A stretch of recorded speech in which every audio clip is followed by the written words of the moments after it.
All right, I can see that we are now streaming live on Facebook, so I'm going to go ahead and get started. Hi, everyone. My name is Damon McCool. I'm the Public Programming Specialist at Eastern State Penitentiary. Welcome to Searchlight. Tonight's discussion will focus on voting rights for people who are currently in prison. As of right now, only Maine, Vermont, and the District of Columbia allow people who are currently in prison to vote. And what better way to kick off a program about voting rights than with a vote? So in just a few moments, you will all see a question populate on your screen. It's going to ask you if you think people in prison should have the right to vote. You can answer yes, no, or not sure. If you're tuning in on Zoom, you can just select your answer and hit submit. And if you're tuning in on Facebook, you can write your question, or excuse me, your answer in the comment section and submit it that way.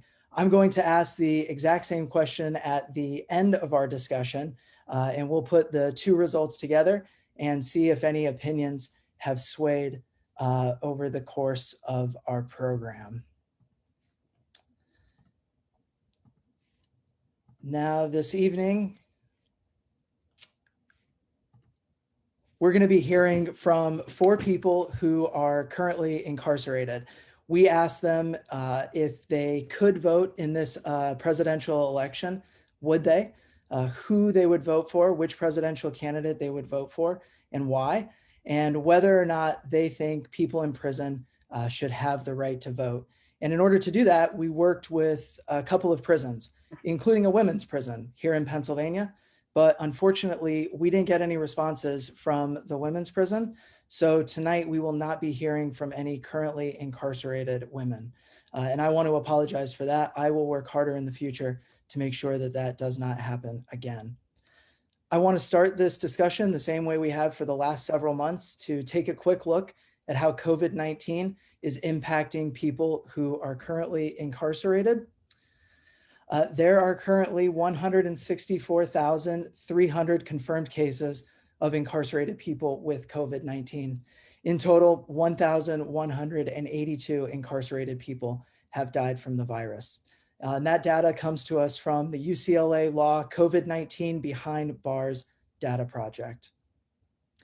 Just to give a little background of Eastern State Penitentiary, the building was constructed in 1829. It was built on a cherry orchard just outside of Philadelphia. It is perhaps best known for its architecture, which is radial in design and has been replicated hundreds of times internationally.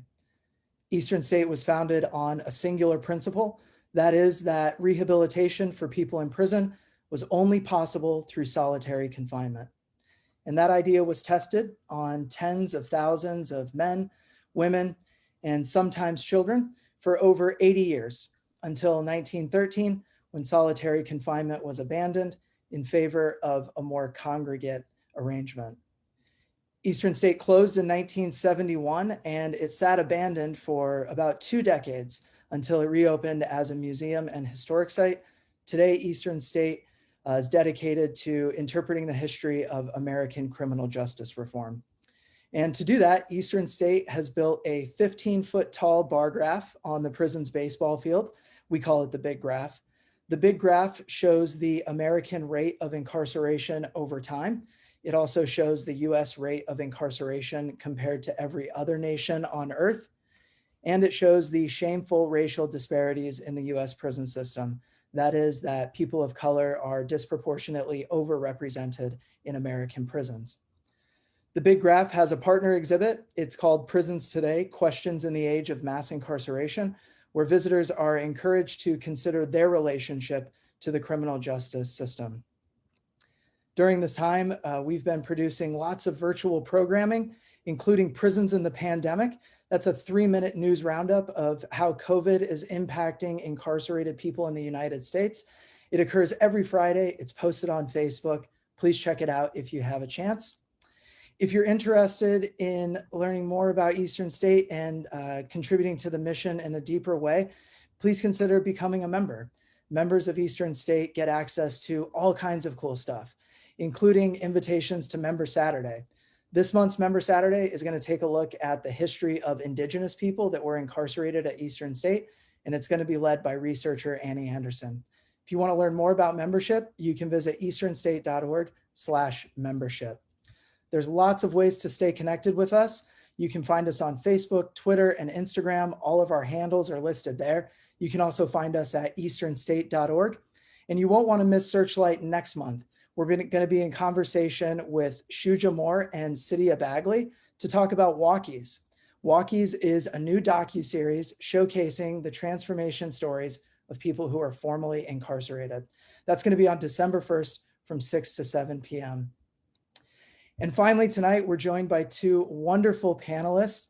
Jamie Hawk is Legal Strategy Director for the American Civil Liberties Union of Washington's Campaign for Smart Justice, where she leads on a range of issues to reform the state's criminal legal system, including voting rights restoration for those disenfranchised due to a felony conviction. Jamie, welcome. Thank you so much for being here. Chris Barton is the Restorative Justice Administrator for the Vermont Department of Corrections. In that role, he also oversees voting for those incarcerated in the Vermont correctional facilities. For over 22 years, Chris has worked for the Vermont Department of Corrections, and for the last 20 years has helped to facilitate voter drives to inform incarcerated Vermont residents of their right to vote and their process to vote. Chris, welcome. Thank you so much for being here. I want to dive right in. Chris, can you tell us what you do for the Vermont Department of Corrections, and more specifically, how you're involved with facilitating voting among Vermont's incarcerated population? So I work for Vermont Department of Corrections in our Community and Restorative Justice Unit. And as part of that role, I also oversee our volunteer services program throughout the state. And our volunteer coordinators are facility-based, and it's their responsibility to ensure that those incarcerated are aware of their right to vote. They run voter drives, they recruit volunteers.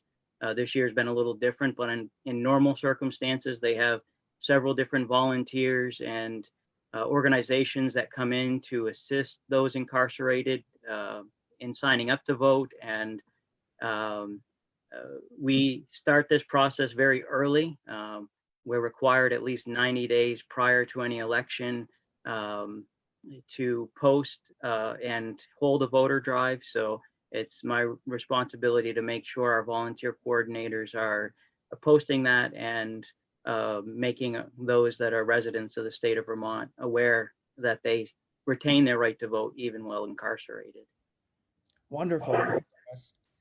And Jamie, can you tell us about your work with the ACLU and also a little bit about the work you do with the American Bar Association? Sure. Well, first of all, thank you so much, Damon, to you and Eastern State Penitentiary for having us and hosting this important discussion on Election Day. It's incredibly timely and important, and I'm just really grateful to be with all of you and help distract from my little bit of election anxiety today. As you mentioned, with the ACLU of Washington, I help lead our work to end mass incarceration and racial disparities throughout the criminal legal system. And an important piece of this work involves improving reentry and the inclusion of returning citizens in our communities. And so for our work currently, that includes improving voting access in jails and voting rights restoration for those disenfranchised due to a felony conviction. And then putting my ABA hat on, I've been a member of the American Bar Association for several years. I got involved as a law student, and I currently serve on the Council for the Criminal Justice Section and as a committee chair for the Civil Rights and Social Justice section of the ABA. I'm also in the Washington State delegation for the ABA House of Delegates, which is the group that votes to approve policy resolutions for the ABA, which I know we'll probably touch on a little bit later in the program. And so we work on numerous policy and practice issues with lawyers and judges around the country to protect and advance civil rights and reform the criminal legal system. Wonderful. Thank you. And Jamie, can you tell us a little bit about the history of denying people in prison the right to vote? Why is it that in the United States, we take it as a foregone conclusion that folks who are in prison cannot vote? Yeah, thank you for that. I think in order to understand the policy issues that we're up against, it's important to understand the history of felony disenfranchisement and its racist legacy in the United States. These laws are rooted in Jim Crow policies to take away Black voting power and intentionally suppress the Black vote. And here we are in 2020, and they're still on the books. And they go back to when many states were adopting their state constitutions. Some states adopted language referencing infamous crimes, which the courts interpreted to be felony convictions. And dismantling these laws is a critical step toward dismantling the structural and institutional racism in our country. Currently, there are approximately 6 million people who are denied the right to vote due to a felony conviction. So this is a very widespread, serious issue. And voting rights, of course, are determined by state law. So it's up to individual states to determine what voting rights restoration looks like and what their law is. So I'm hopeful that it is not a foregone conclusion that folks incarcerated in jails and prisons are able to vote all across the country. So, as I mentioned, for some states, it's baked into the Constitution. There may be a constitutional amendment that is needed to have full voting rights restoration. But many states, there's definitely a momentum and a movement toward expanding voting rights. And several states, even just this last year, I think Colorado, Nevada, New Jersey expanded voting rights for folks, just getting out of prison.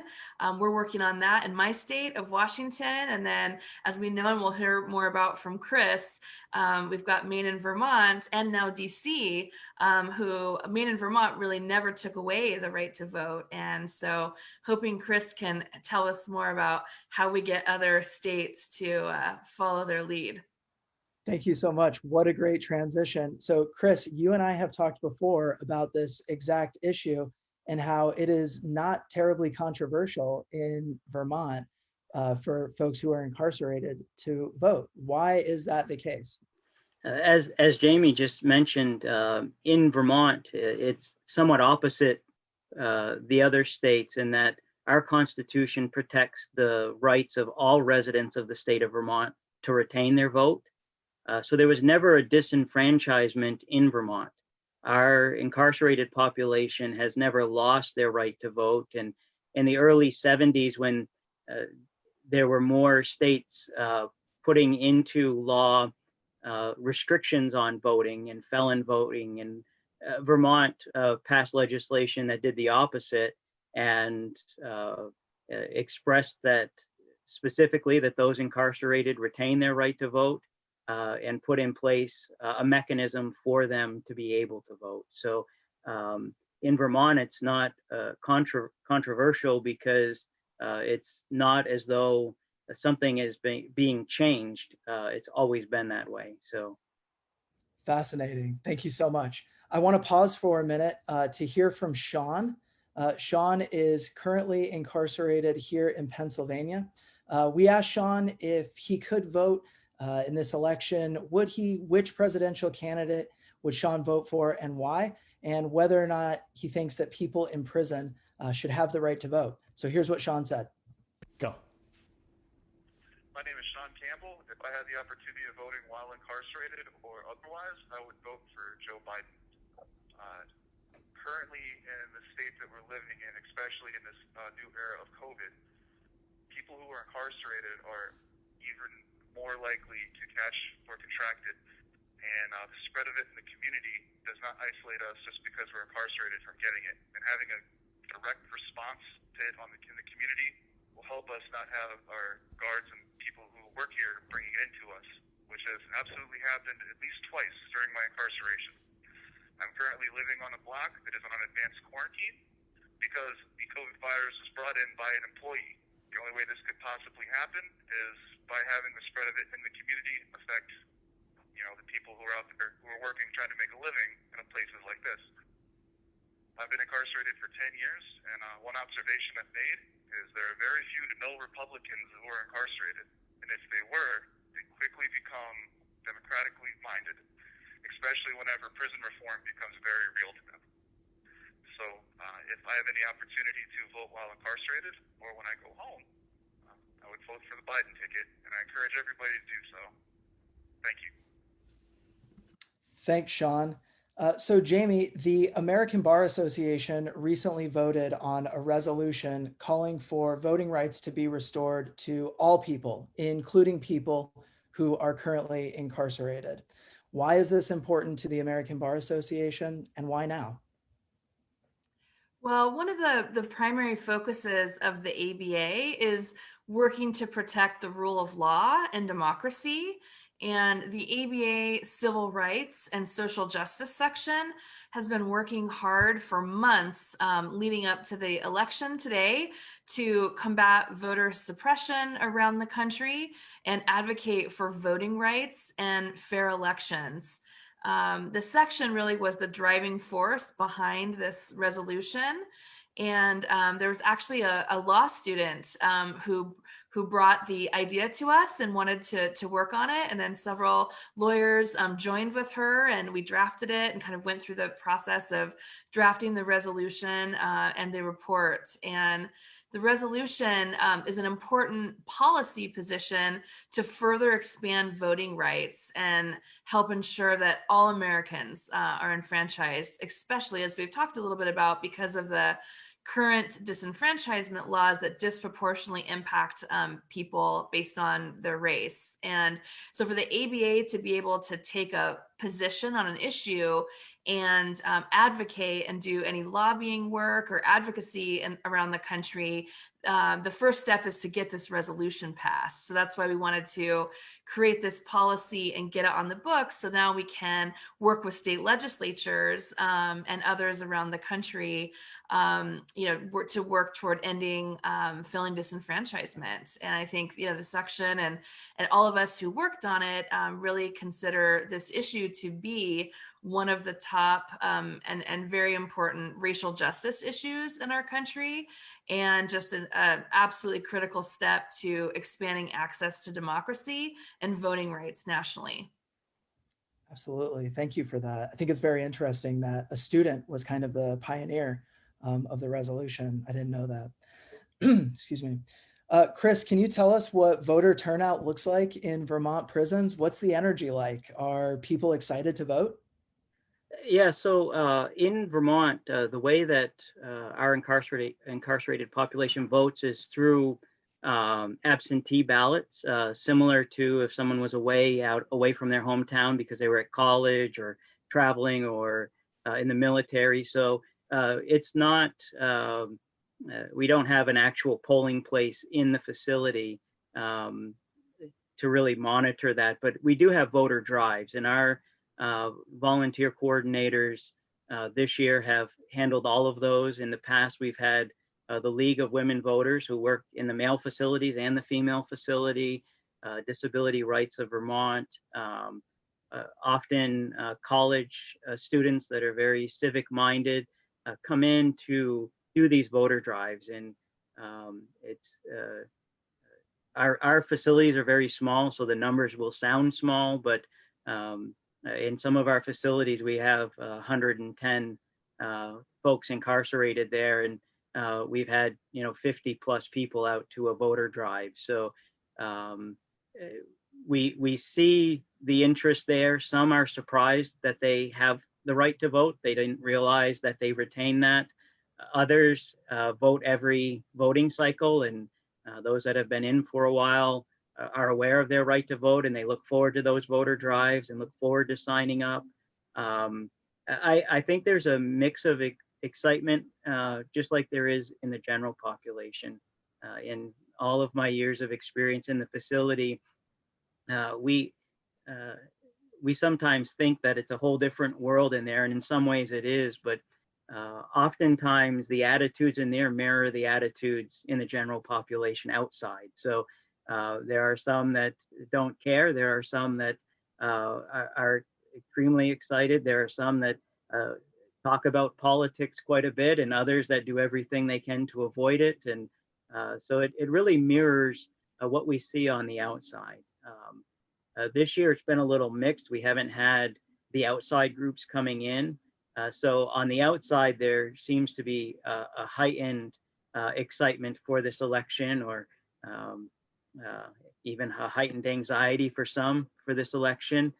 In their focus is more on the COVID situation, and so there seems to be a little less excitement. I've reached out to all of our coordinators in the past week, and just to get a sense of what it's been like in there. And some have said that the excitement's down. Some said it's just about normal. So it's a mix this year, for sure. And in your experience, oh, I'm sorry. Oh, Chris, in your experience, how does voting impact the lives of incarcerated people in your state? So again, when I was reaching out to our coordinators, one of the words that came out over and over again from our coordinators is a deep sense of gratitude, a gratitude and appreciation that they're able to vote, that they're able to have a voice and continue to have a voice even though they're inside, and they have a deep sense of connection still. They haven't lost that. And with our focus on restorative justice in Vermont, we try to keep as much community connection as we can. And so that sense of connection remains. And even those that don't vote still are appreciative that they could if they wanted to. Absolutely. Thank you. And Jamie, I wanted to ask you a similar question. How do you think voting would impact the lives of incarcerated people nationwide, should that access be allowed?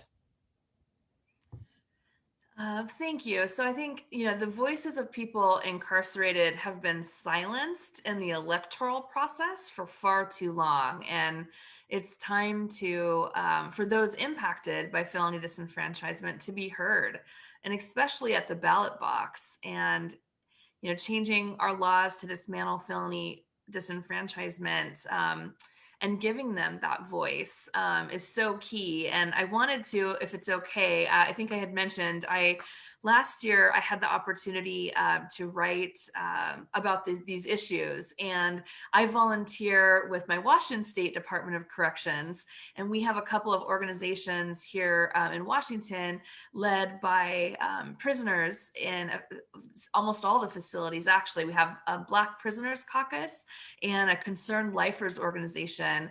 And so I have volunteered with them and worked on some projects. And when I told them that I was writing about this issue, I asked them if any of them would be interested in participating and sharing their thoughts. So in addition to the voices of folks in Pennsylvania, if you don't mind, I'd just take a minute and read a couple quotes from individuals here in Washington State. And so, I had asked them, what would it mean to you to be able to vote while you're in prison? And why do you think that it would be good policy?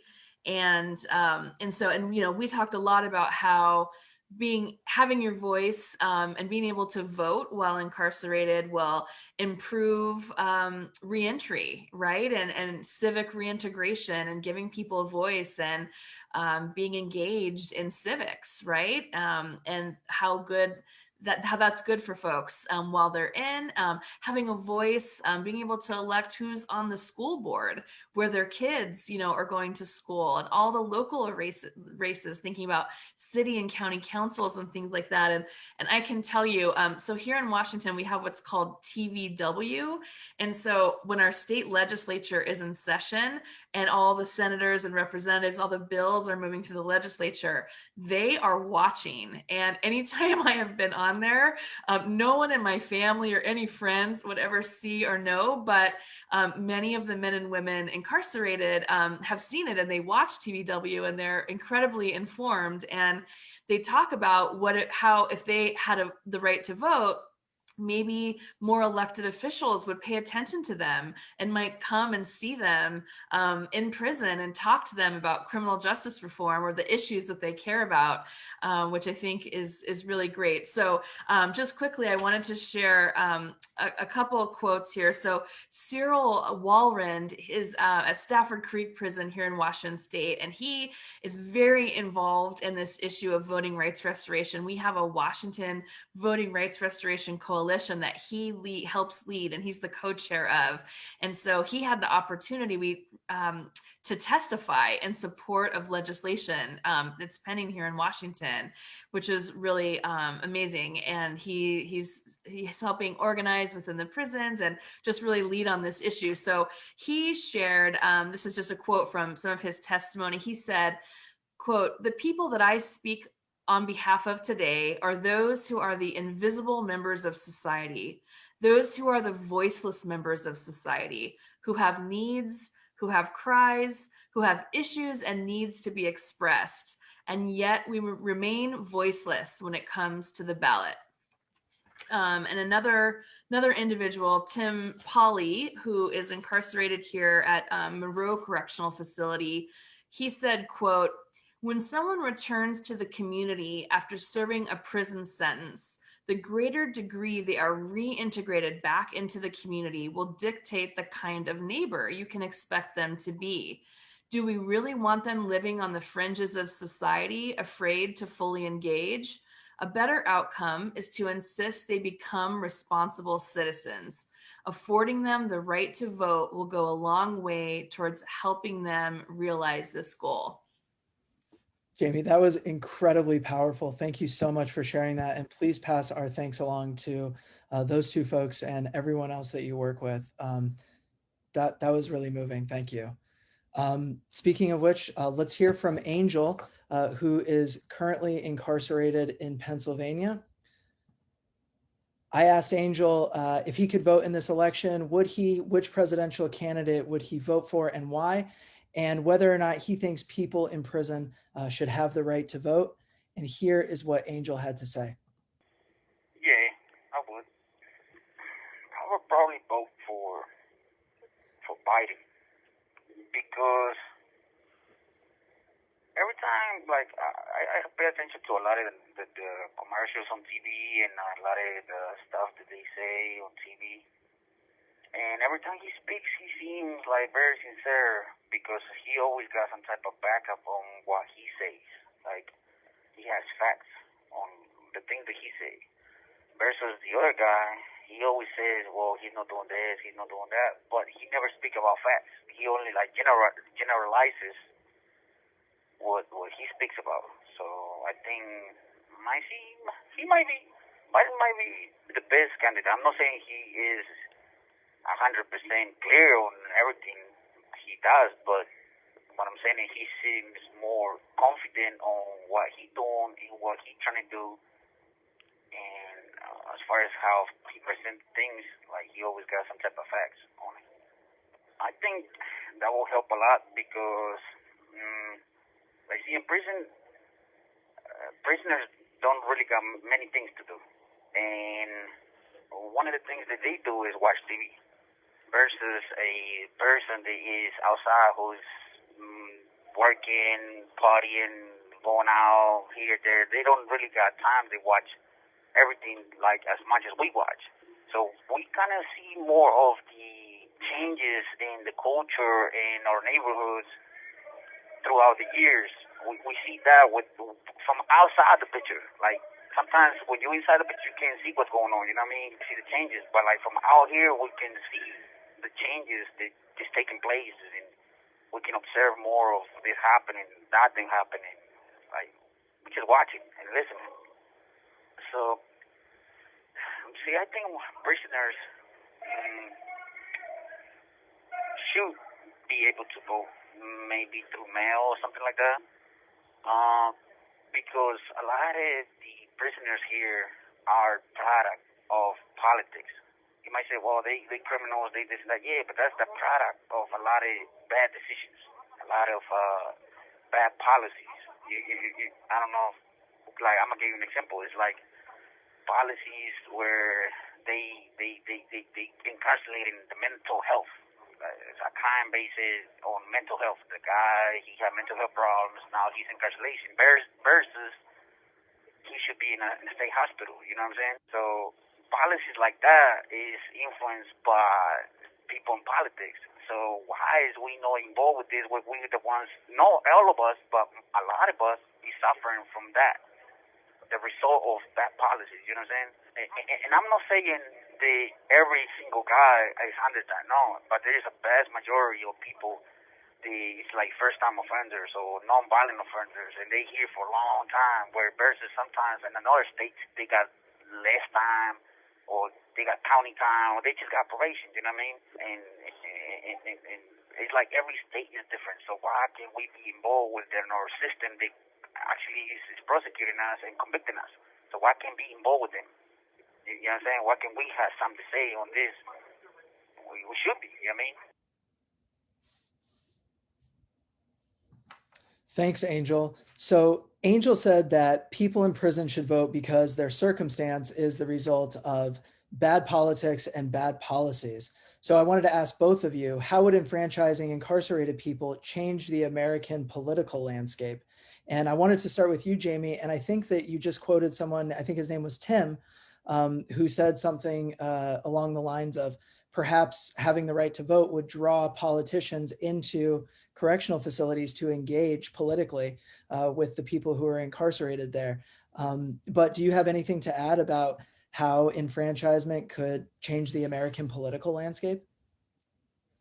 Yeah, thank you for that. I think that's one of the primary ways that comes to mind for me is how, you know, the access that individuals incarcerated would have maybe to elected officials. And if they were a part of the electorate and had a voice, that there would hopefully be more of an effort to connect and listen to the issues that they're most concerned about. And I have to wonder, given my work in criminal justice reform, right, the influence that could have, the impact that it would have on folks being able to engage in a more meaningful way in politics and be heard, because they have so many, have a lot of expertise around, like I talked to them about bills that are pending. And as I mentioned, often they know more about sentencing issues and many of the big criminal justice policies that we're trying to tackle in our state. And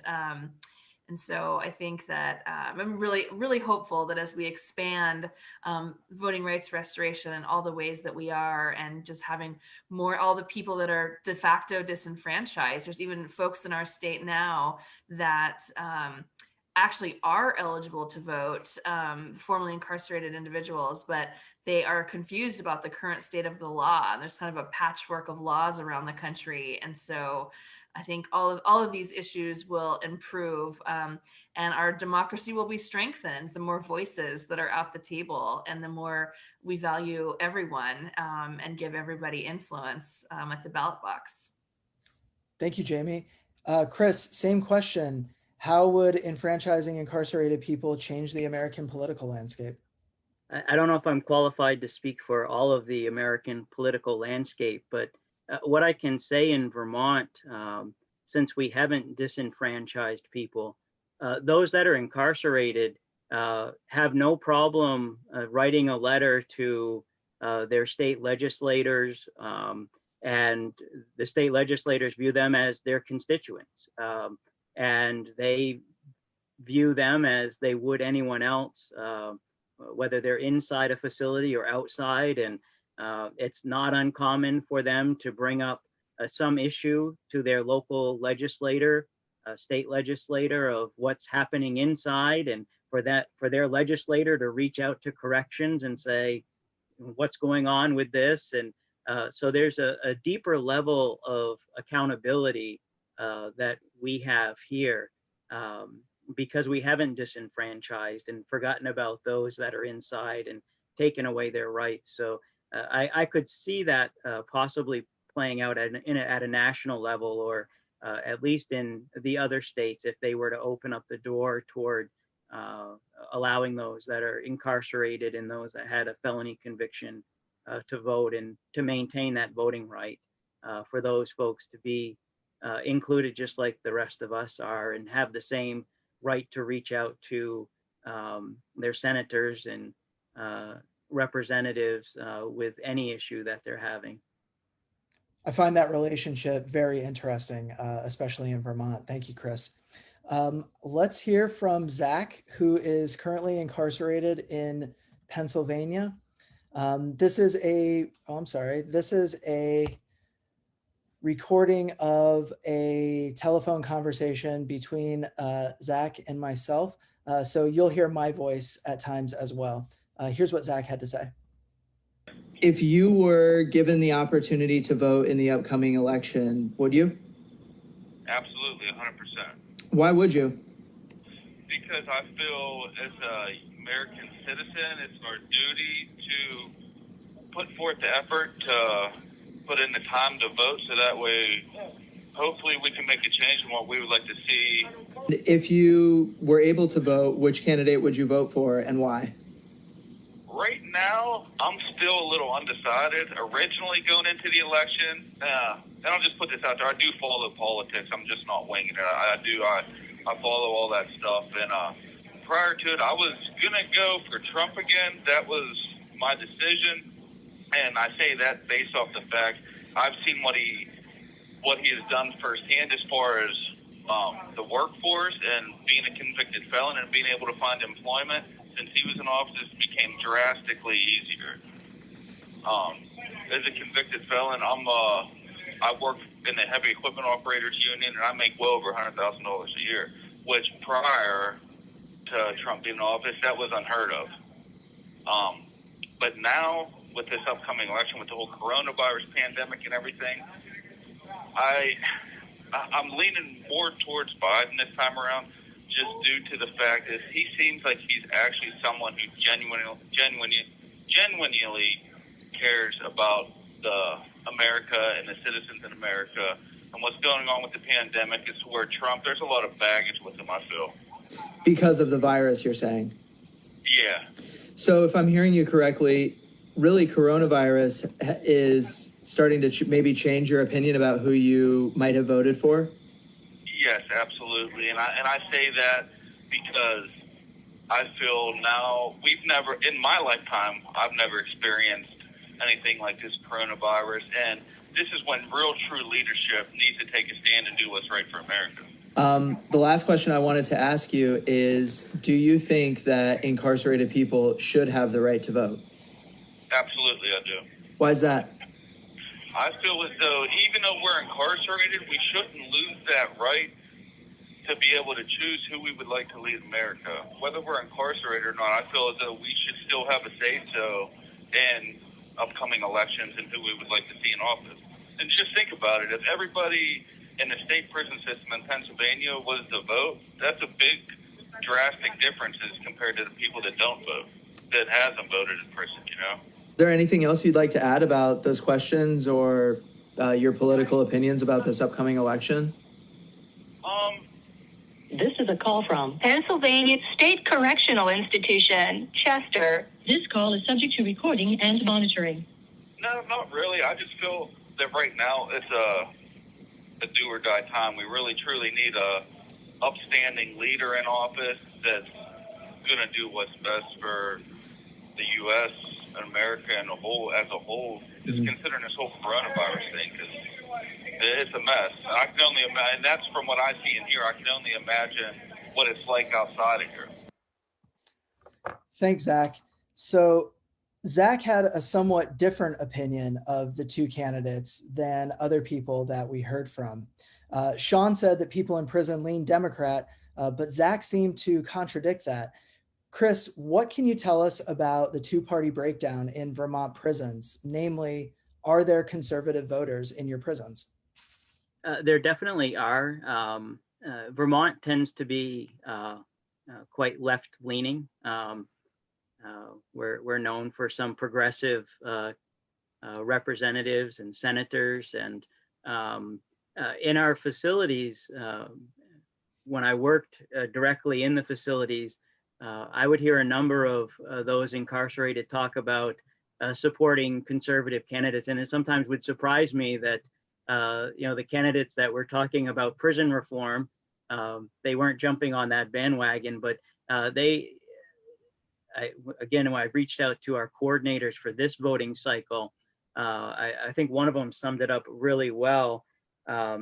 She says that there's definitely a mix between the two parties when she's talked, and she keeps a very good pulse on the culture and on the tone in the facilities. And she went on to say, though, that this year, because there's so much controversy, that people have been a little bit quieter about their political views inside. So normally there would be more discussion, she said, but this year people have really kept tight to their vest what way they were leaning, and have avoided conversations about politics, which is a little bit different than in years past, she had said. Wow, that's really fascinating. I hadn't suspected that, but thank you for sharing that. Yeah. Jamie, earlier this year, when there were significantly more Democratic presidential candidates, only one, Bernie Sanders from Vermont, supported voting rights for people in prison. My question for you is, should leaders who do not support voting rights for people in prison be held accountable? Thanks, Damon. I think generally speaking, elected officials should be held accountable if they don't represent your values, right? And I think that this is such an important issue to raise when deciding who to vote for and who our elected officials are. And it's really up to the voters to raise their voices and hold their electeds accountable. And the more we can expand the numbers of people who want to see these changes in the law, the more I think we'll be able to move our legislators to vote accordingly. And all the way from any opportunities that voters have to engage with candidates and make this an issue, whether it's the Secretary of State in your state, of course the state legislators, because they are the ones that have the power to decide what your state law is and what voting rights restoration looks like in your state. But also, elected prosecutors or district attorneys, the sheriff, judges, and being able to, raise this issue as just an important, issue that you care about and that you want to see your elected support. And, it's interesting, having Senator Bernie Sanders, you're right. I remember he was the only one who seemed to, focus on this issue, and particularly for folks that are in prison. And you have to wonder if, coming from Vermont, where, when this issue is normalized and everyone votes and that's what he's used to and that's how things are, and he sees the good policy and why this is a good practice. And if more electeds had that experience, right, this issue was less politicized, I think there would be even more support. I think we're making a lot of progress. I definitely think there's momentum and movement in this direction, but it's going to, take all of us raising it as an important issue that we care about. Absolutely. Thank you so much. And before we go to our final poll of the evening, I would like to hear from Joe, who's currently incarcerated here in Pennsylvania. We asked Joe if he would vote in the election, if he were able to, which presidential candidate he would vote for and why. And if he thinks that people in prison should be allowed to vote, here's what Joe had to say. Good evening. My name is Joseph Spinks, and if I could vote, I'd vote for Joe Biden. Not necessarily because he is a Democrat, but because he can reach across the aisle and bring Republicans and Democrats together and get this country back on track, and also be respected by other world leaders. Trump has not made America great again. In November 2019, the American Family Conservative Union held their annual CPAC event here at SCI Chester, the first time a CPAC event was ever held in prison. I got to meet Republicans from all over the country. Some even did prison time. They brought an energy that got me excited about the future as it pertains to criminal justice reform and second chances. I wish that I could vote. It would mean that I count. Picking the next leader of the free world and senators and governors would make me excited. I want the best for our country. Thank you. Thanks, Joe. All right, so I would like to revisit the question that I asked at the beginning of our program. The question is going to populate on your screen in just a moment.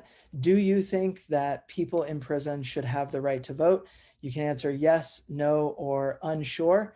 If you're tuning in on Zoom, you'll just select your answer and hit submit. If you're tuning in on Facebook, type your answer in the comments section. We'd love to see it. Again, the question is, do you think people in prison should have the right to vote? And in just a moment, hopefully we can see the results of those two polls and see if there has been any change over time. And in the meantime, I'd like to open it up to Q&A from the audience. I'm going to ask both of you this question.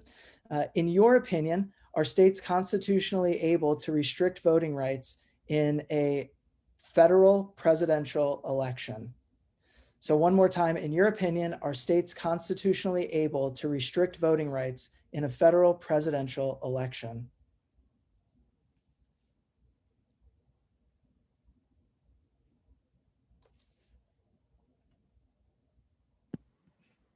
Chris, do you want me to take that one?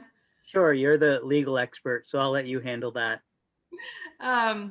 Well, I think states obviously are, have this is a great example with felony disenfranchisement, and thinking about voting rights, states, as we discussed, sort of, decide who's eligible to vote and what voter eligibility, criteria looks like. And and when, at the point at which someone has a felony conviction, when their right to vote is restored. And that is entirely up to state legislatures and governors to some extent, who can act through executive order.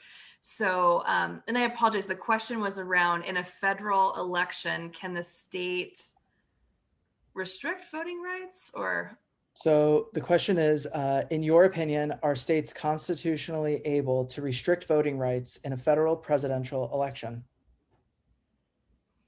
Yeah, so as we explained, so it's up to the states to decide, who's eligible. So in federal elections as well. So as it's the Secretary of State in your state that oversees all elections, and the ballot that is mailed out, or when you go to the polls. And so in terms of voter eligibility and rights restoration, that's all decided upon at the state level and by the state legislature. Awesome. Thank you so much, Jamie. I'm wondering if we have the results from that poll available to us. We'll see if those can populate. Overwhelmingly, feels like folks believe that people in prison should have the right to vote. That was from the first poll. Is there data from the second poll? 100%. So it feels like there has been some growth over time. We have 100% of the people polled think that folks in prison should have the right to vote. Chris, Jamie, is there anything else that you'd like to add before we sign off this evening?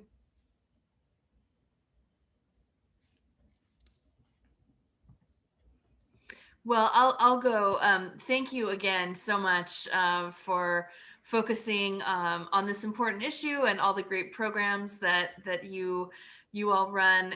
It's really great, and thanks to those who joined us today. And it's great to see that at least a few of you were persuaded that we're moving in the right direction here, and dismantling felony disenfranchisement and expanding voting rights to everyone, right, just makes our democracy stronger and more equitable. And I hope that many of you watching, if you're in Pennsylvania or if you're in other states, will stay engaged around these issues and work to improve the laws in your state and expand voting rights for more people.